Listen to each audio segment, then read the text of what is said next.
Hi and welcome back to my film and TV channel. You're all staying safe and well. Yes, we're a little bit of haberdashery today. Yes, we're looking at a film that's called So Torn, S-E-W though, not S-O, S-E-W Torn. A 15 certificate, 100 minutes. A crime thriller, been classed as a comedy as well, this, but we'll talk about that later. Directed, written and edited by Freddie McDonald. And it's a US-Swiss co-production based on a short film of the same name, if you've watched that. Yeah, probably, yeah, I can understand where the short film comes from. Eve Connolly is the lead in this, plays a seamstress on the verge of bankruptcy. The film tells the story of how she comes upon a drug deal gone bad and how her choices at the scene of the crime lead to drastically different outcomes along the way. Perhaps the more they differ, the more they stay the same, perhaps.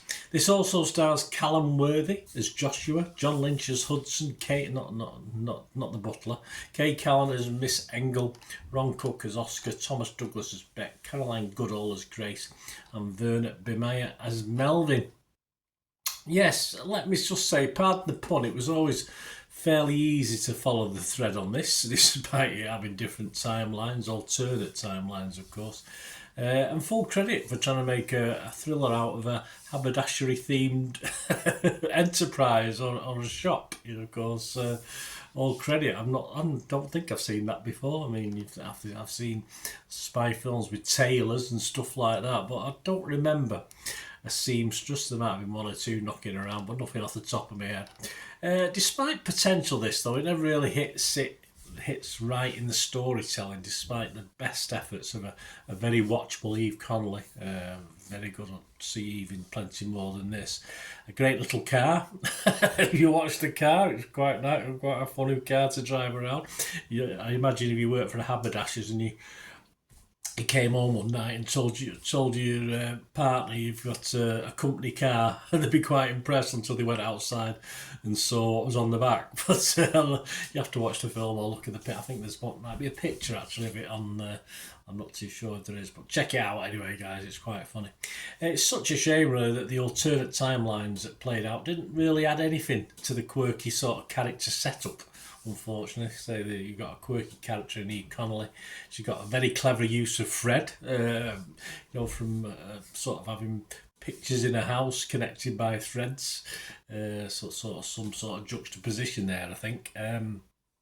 So she's got a clever use of Fred, from sewing on buttons to creating sort of booby traps. Yes, you can use Fred to pull triggers on guns and stuff like this. So yeah, a bit Inspector Gadget with cotton and needles and threads and stuff. Anyway, I didn't realise it was that strong. Well, it isn't. If you think about breaking a thread, it is quite. There you go. With my old fingers, it probably hurts now to break a bloody a thread, But anyway.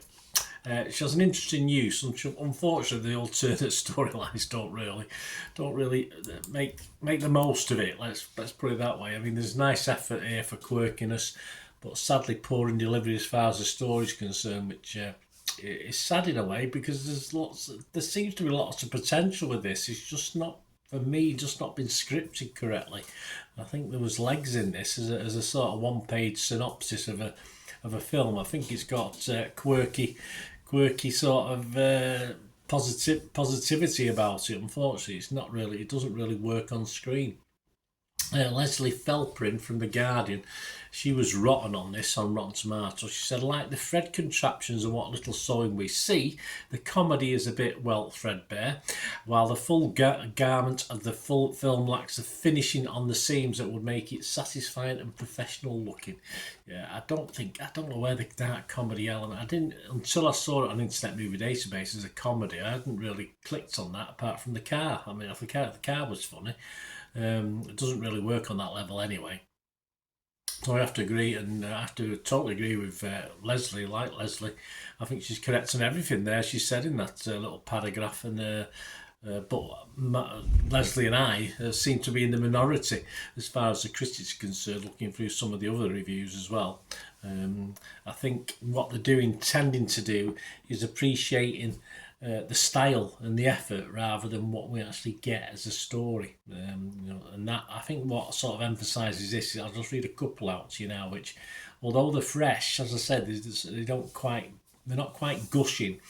Sheila O'Malley from RogerEbbett.com said, it isn't a genre exercise, not really. It's more of an off-kilter riff on the familiar. Yeah, because it's a familiar story. There's nothing clever about this, and it's just a quirky way of doing it.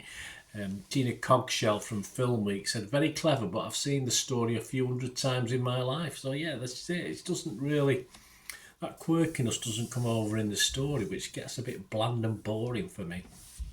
But you know, that's sort of to be the general feel. People are giving it a fresh score based on the fact of what they've tried to do rather than what's actually happened on screen. I think that's the problem. I mean, Wind the Bobbing Up has never had such a killer meaning, or Wind the Bobbing Up was possibly as gripping an exercise for me as watching this for the main part. As I say, I got more fun out of winding a piece of cotton up. A great shame because, as I said, as I think I've explained, there's great potential in this if it was some tweaks to the script and done a little bit differently, or it just became very samey in the retellings. You know, obviously it had a point to make, of course it did, but sadly it just bored me a little bit getting there, unfortunately. But as I said, a lot of people like it. Rotten Tomatoes, 33 critics, 31 were fresh. You know, there's only a couple of rottens, and it averaged 6.8 out of 10, so that's all good. As I say, I'm being a bit cruel. Internet Movie Database, 357 reviews, so not a massive lot, but it's getting an average of 6.1.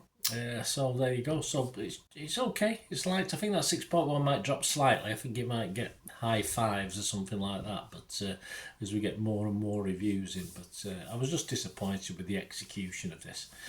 So on Rotten Tomatoes, I was rotten.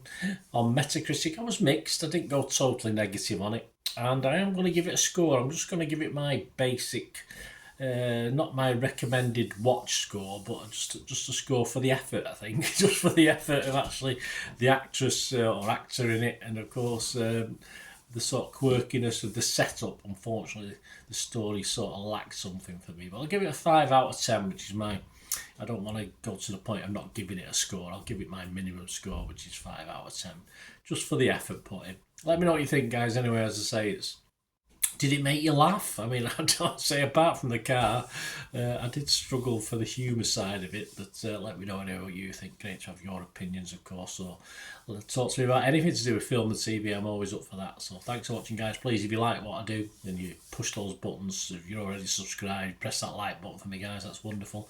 And if you can support the channel, that's always great as well. So if you keep watching and listening for another 45 seconds or so, just ways of helping me out going forward, I'll be much appreciative. Thanks, guys. Ways to help me out, guys, if you watch the ads, if the ads on this YouTube ads, that helps in a very little way, but it all helps. It all, you know, watch the pennies and pounds look after themselves, they say, don't they? Or the pennies or the 10p's look after themselves. But if you watch the ads or follow the links on the ads as well, that's always a nice way to support the channel. If you sort of hang on for it, I've done that. I watched other people's and followed the ads, something I fancied, which does happen from time to time. Of course, you can support me by pushing that subscribe button as mentioned earlier, and that's of course pressing the button so you know when these vlogs are coming out. And of course I'm always interested in your opinions, and of course if you can give us a like, that'd be wonderful as well. So thanks for watching, guys. Hopefully I'll join you very, very soon with something else. Until we meet again, I'll never ask one thing, don't I? Please stay safe, everyone. Bye for now.